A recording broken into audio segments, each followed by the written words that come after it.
Hello friends, என்னோட பேர் Hemamalini. Welcome to Malini's dhaba.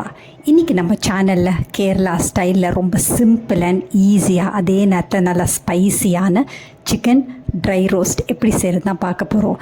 இதை நீங்கள் செஞ்சீங்கன்னா ரசம் சாதம், தயிர் சாதத்துக்கு வச்சு சாப்பிட ரொம்ப பிரமாதமாக இருக்கும். ட்ரை பண்ணி பாருங்கள்.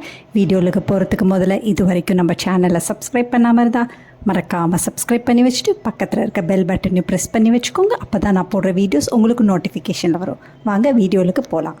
கேரளா ஸ்டைலில் சிக்கன் ட்ரை ரோஸ்ட் செய்கிறதுக்கு 1/2 கிலோ கோழியை மீடியம் சைஸில் வெட்டி வாங்கிட்டு வந்திருக்கேன். அதை 4-5 தடவை கழுவி எடுத்து வச்சுருக்கேன். இதில் மசாலா பொருட்கள் சேர்த்துக்கலாம். 1 டேபிள் ஸ்பூன் அளவுக்கு காஷ்மீரி மிளகாய்த்தூள், 1/4 டீஸ்பூன் மஞ்சத்தூள், 1/2 டேபிள் ஸ்பூன் அளவுக்கு உப்பு சேர்த்துக்கோங்க. எல்லாத்தையும் சேர்த்து நல்லா கலந்து விட்டுக்கோங்க. சிக்கனில் எல்லாம் படுற மாதிரி நல்லா கலந்து விட்டுக்கோங்க. இதை அப்படியே 1 மணி நேரம் நல்லா ரெஸ்ட் பண்ண வைக்கலாம். அதுக்குள்ளே ஒரு ஃப்ரெஷ்ஷாக ஒரு மசாலா ஒன்று ரெடி பண்ணிக்கலாம். கடாய் அடுப்பில் வச்சுருக்கேன்.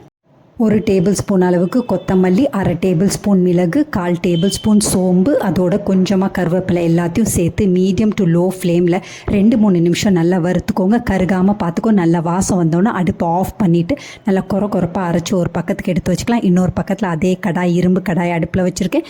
நம்ம இன்றைக்கி கேரளா ஸ்டைலில் செய்கிறனால தேங்காய் எண்ணெய் யூஸ் பண்ணணும். அதுக்கு நான் 3-4 டேபிள் ஸ்பூன் அளவுக்கு தேங்காய் எண்ணெய் சேர்த்துருக்கேன். தேங்காய் எண்ணெய் நல்லா சூடானோன்னு 1 டீஸ்பூன் கடுகு, 2 கொத்து கருவேப்பிலை இதெல்லாம் சேர்த்து நல்லா பொரிஞ்சோடனே 1 டேபிள் ஸ்பூன் அளவுக்கு பொடியாக நறுக்கின வெள்ளை பூண்டு, 1/2 டேபிள் ஸ்பூன் அளவுக்கு பொடியாக நறுக்கின இஞ்சி சேர்த்துக்கோங்க. அப்படி இல்லைனா இஞ்சி வெள்ளை பூண்டு நல்லா தட்டி போட்டது 1/2 டேபிள் ஸ்பூன் அளவுக்கு சேர்த்துக்கோங்க. சேர்த்துட்டு நல்லா வதக்கி விட்டுக்கோங்க.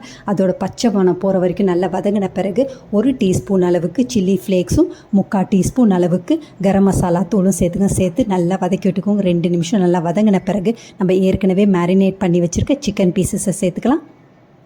இப்போ ஃப்ளேமை மீடியம் டு ஹையில் வச்சு கைவிடாமல் 2-3 நிமிஷம் நல்லா வதக்கி விட்டுக்கோங்க. சிக்கன் நல்லா சுருளை வதங்கணும். அந்த அளவுக்கு நல்லா வதங்கட்டும். இந்த அளவுக்கு சிக்கன் நல்லா வதங்கினோன்னே இதை மூடியை போட்டு 10-15 நிமிஷம் மீடியம் டு லோ ஃப்ளேமில் நல்லா வேகட்டும். அப்பப்போ திறந்து பார்த்து நல்லா கலந்து விட்டுக்கோங்க. இப்போ பாருங்கள், 15 நிமிஷத்துக்கு பிறகு சிக்கன் 3/4 பதத்துக்கு மேலே நல்லா வெந்திருக்கு. இதை மறுபடியும் 1 நிமிஷம் நல்லா வதக்கி விட்டுக்கோங்க. அதுக்கு பிறகு ஏற்கனவே நம்ம ஃப்ரெஷ்ஷாக குறப்பாக அரைச்சி வச்சுருக்க மசாலா பொடியை சேர்த்துக்கலாம். அதையும் சேர்த்துட்டு 2-3 நிமிஷம் கைவிடாமல் நல்லா வதக்கி விட்டுக்கோங்க. இந்த சிக்கன் ட்ரை ரோஸ்ட்டோட ஹைலைட்டு இந்த மசாலா பொடி தான். ஃப்ரெஷ்ஷாக அரைக்கிறதுனால டேஸ்ட் ரொம்ப பிரமாதமாக இருக்கும். இதை 2-3 நிமிஷம் நல்லா கலந்து விட்டுக்கோங்க. இந்த மாதிரி நல்லா சுருளை வதங்கின பிறகு நான் ஏற்கனவே 2 பெரிய வெங்காயத்தை நல்லா நீட்டாக வெட்டி வச்சுருக்கேன். அதை இப்போ சேர்த்துக்கலாம். இந்த மாதிரி வெங்காயத்தை கடைசியாக சேர்க்கும் போது டேஸ்ட் ரொம்ப நல்லாயிருக்கும். இதையும் சேர்த்துட்டு மறுபடியும் 1 நிமிஷம் நல்லா வதக்கி விட்டுக்கோங்க. வெங்காயம் இந்த அளவுக்கு நல்லா வதங்கினோன்னே இதை மறுபடியும் 4-5 நிமிஷம் மூடியை போட்டு லோ ஃப்ளேமில் நல்லா வேகட்டும்.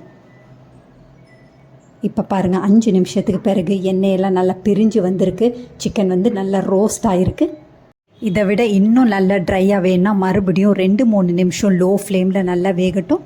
அவ்வளோதான், நம்மளோட சிம்பிள் அண்ட் ஈஸியாக கேரளா ஸ்டைலில் சிக்கன் ட்ரை ரோஸ்ட் ரெடி ஆகிடுச்சு.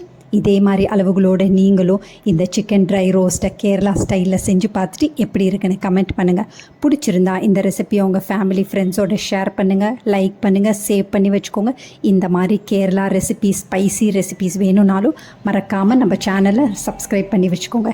இந்த ரசம் சாதம், தயிர் சாதத்தோடு வச்சு சாப்பிடும்போது ரொம்ப பிரமாதமாக இருக்கும். குழந்தைங்க கேட்டு விரும்பி சாப்பிடுவாங்க. ட்ரை பண்ணி பாருங்கள். தேங்க்ஸ் ஃபார் வாட்சிங் ஃப்ரெண்ட்ஸ்.